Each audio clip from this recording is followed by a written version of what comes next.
Hello everyone. In this video I'm going to show you how to do my version of beaded corners for boxes and also how I achieve super flat sides. Some of that is because of the corners that I've created.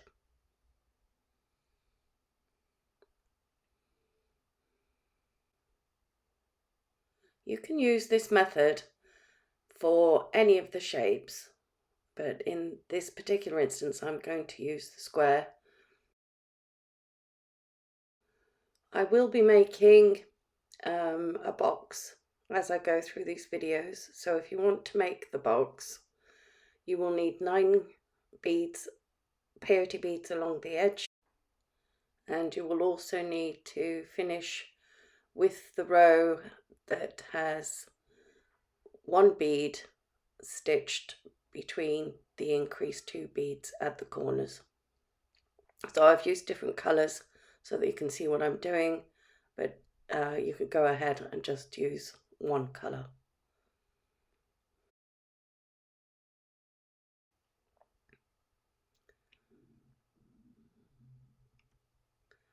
So I've picked up 1 bead and I'm going to exit the last peyote bead on this side.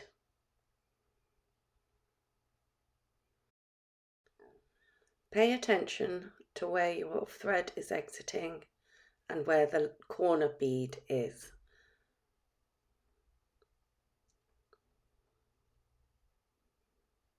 I'm going to pick up 3 beads and I'm going to miss out the corner and come through the first peyote bead on this side. And you need these 3 beads to be set above the corner bead. So I'm just going to peyote along this edge.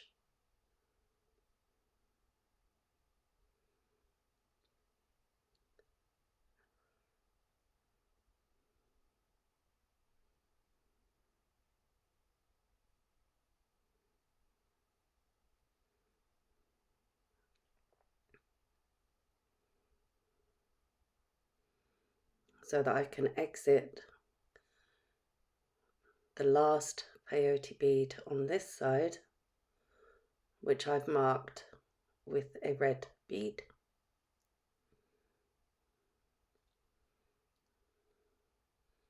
And now I'm at the corner again. So I'm going to pick up 3 beads and I'm going to pass through the first peyote bead on the next side.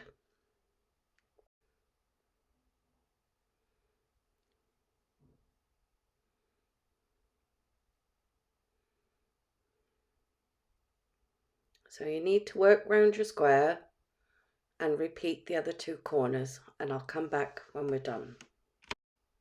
So here we are, and I've done the 4 corners, and I've just put the last bead for this row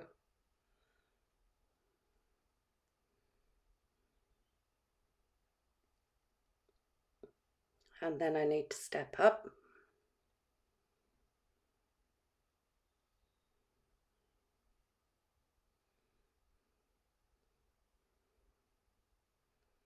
and I'm going to have to put in the first bead of the next row. So I'm going to mark with a red again so that you can see where that is. And I'm going to come through the orange bead, but I'm going to miss out the center green bead. So just push that bead out, and then I'm going to come through the second orange bead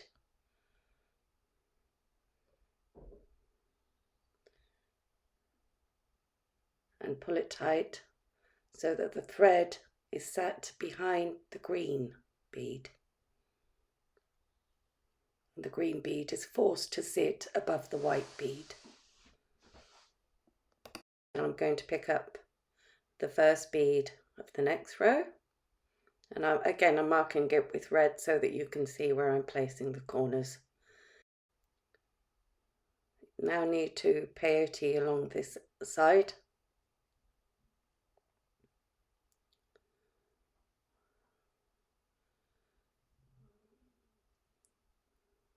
In my patterns, you will find that I refer to this corner as the pass through two beads. So it's usually abbreviated to PT2B,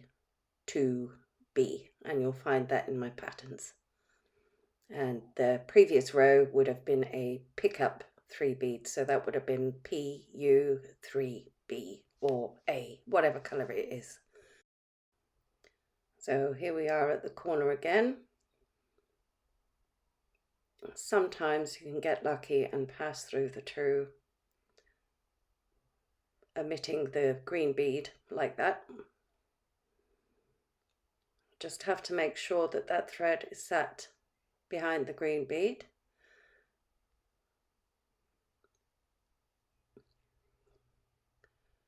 And then we're just going to peyote along this side. So my first tip for keeping your sides flat is when you're doing the sides, don't pull your thread outwards because it pulls the side outwards. Whereas if you see, if I pull it inwards or keep the beads in line, it is forcing those beads to sit in a straight line. Remember, these are cylinders, they're not designed to sit on top of each other, so tension and placement and care is everything. See, if I pull it out, do you see the difference that makes?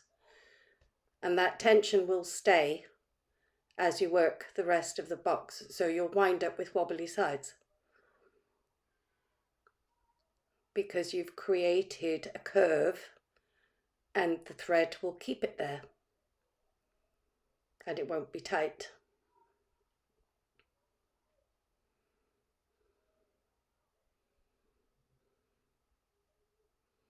I'm going to show you the corner again. Sometimes you don't get lucky.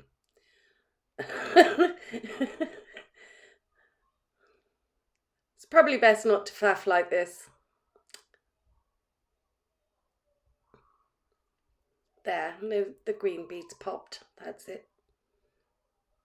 Now I can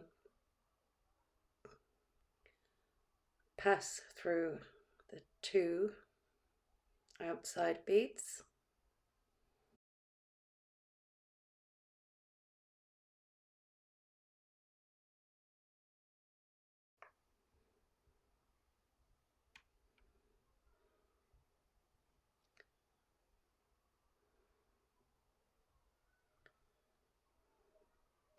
Continue for the next two sides, and here we are. I've done all four corners.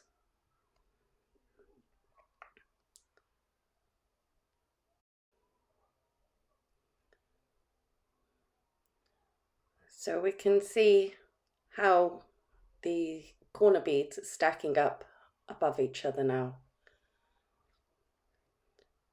And I've just got to do along this edge. Oops, because this is the last side before the step up. And I just want to get to the corner to show you, because the last four corners we passed through two beads. So now we're going to repeat the pickup 3 beads.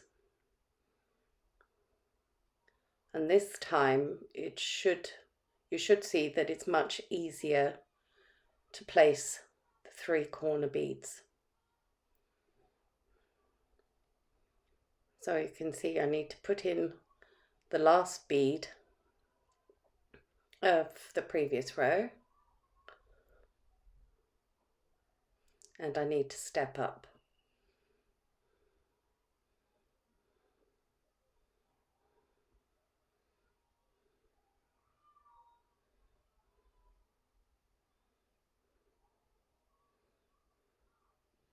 And we're going to step up through the last peyote bead of this row. So we're going to pick up the 3 beads, and we're going to come through the first peyote bead of the next side,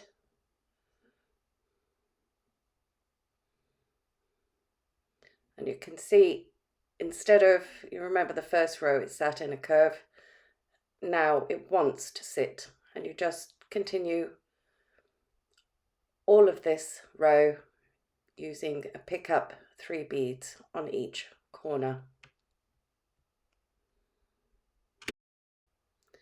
So I've finished my row and I'm stepping up.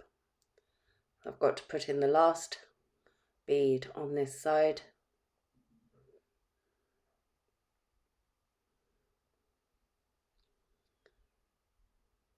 Now I need to step up, but I'm going to pass through 2 beads because it's the corner. So let's work through the first bead. That is the step up.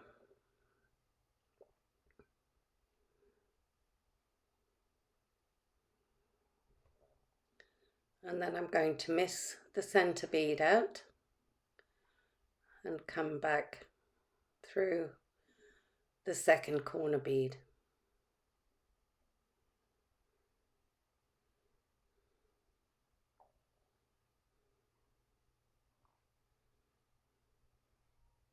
So this entire row, each one of the 4 corners will be a pass through 2 beads.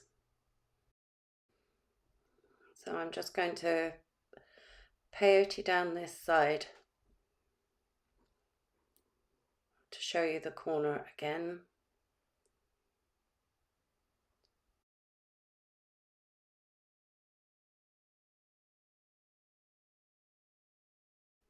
Then I'm going to leave you to repeat the rows until you have a stack of 5 completed corners, which in effect means you will do 10 rows in total. And then I will show you why you need to stop at that point. And we're going to discuss more about the flat sides. So here we're at the corner again. And I'm out of shot. That's better.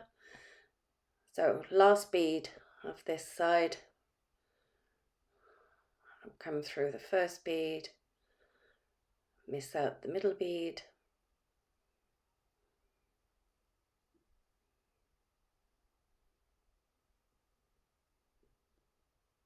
and that's the corner done again. So now I've completed those rows, and it's at this height that the work starts to become unstable again.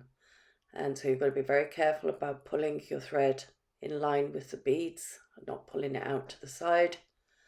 And we're also going to flatten the sides as we go. So I use my phone holder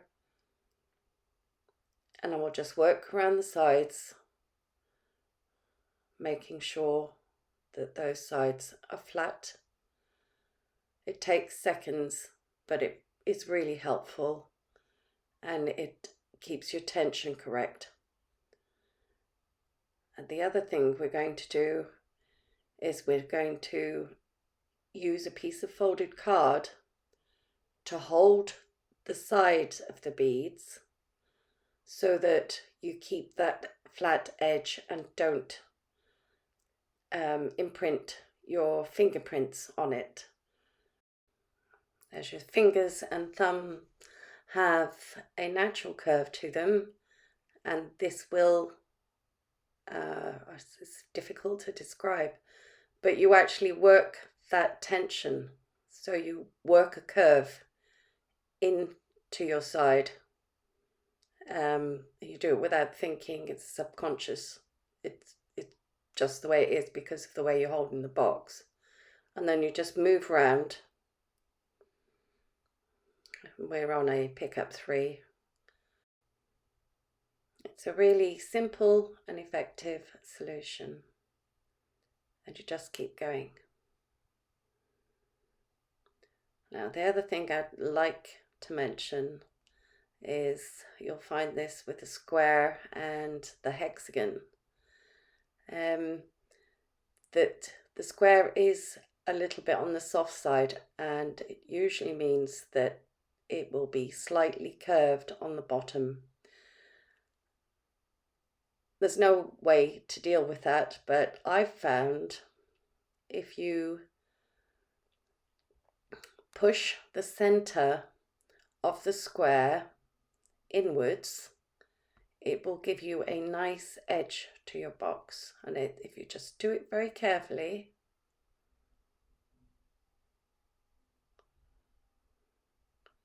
and then work around the edges. Now I have a nice edge to my base. You can use like a clear nail polish to paint over that, but I would paint it from the inside, not the outside. I've never painted mine, I've never had a problem with it. So I'm going to show you the silver box that I've made, just in case any of you would like to follow along with the box. So I've done 18 rows, and I've finished with the pass through tube bead at the corner. So you should have sticking up beads on each side. Again, I'm going to push the base in. I hope you've enjoyed this tutorial, and I'll be back with some edges to finish the base of the box off. See you again soon.